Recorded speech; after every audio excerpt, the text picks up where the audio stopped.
एक बार की बात है, एक छोटे से गांव में एक लड़का रहता था जिसका नाम था राजा। राजा बहुत ही शैतान और साहसी लड़का था। उसका सपना था एक दिन वो एक बड़ा हीरो बनेगा।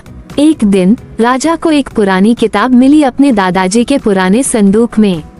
किताब के पन्नों में एक नदी का जिक्र था जो छुपी हुई थी जंगल के बीच में। ये नदी के बारे में कहा गया था कि जो इसमें नहाता है उसकी हर मनोकामना पूरी होती है। राजा का मन मचल गया और उसने फैसला किया कि वो हमें नदी को ढूंढेगा। अगले ही दिन सुबह सुबह राजा अपने दोस्त मोती, जो एक बहादुर कुत्ता था, के साथ जंगल की तरफ निकल पड़ा। जंगल बहुत घना और भयानक था, लेकिन राजा का दिल बहुत मजबूत था।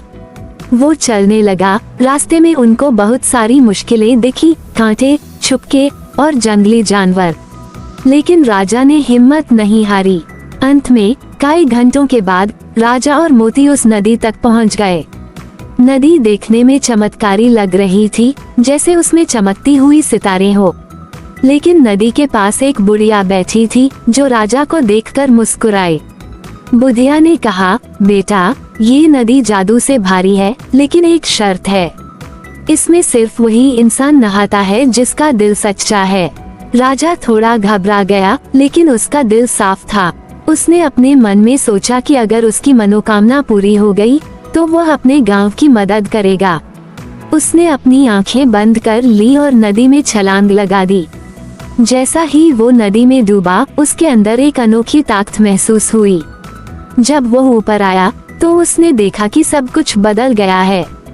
राजा का सपना पूरा हो गया था। उसने अपने गांव में एक स्कूल बनाया जहां सभी बच्चों को फ्री में पढ़ाया जाता था। उसके हीरो बनने का सपना सच हो गया, लेकिन उसने ये सपना अपने लिए नहीं, अपने गांव के लिए पूरा किया। उसने सिखाया कि सच्चा हीरो वही होता है जो दूसरों की मदद करता है, और सबसे बड़ी ताकत है अपनी नीयत की शुद्धा। कहानी का सार, हमेशा दूसरों की मदद करो, क्योंकि सच्चे हीरो वही होते हैं जो अपनी ताकत दूसरों के भले के लिए इस्तेमाल करते हैं।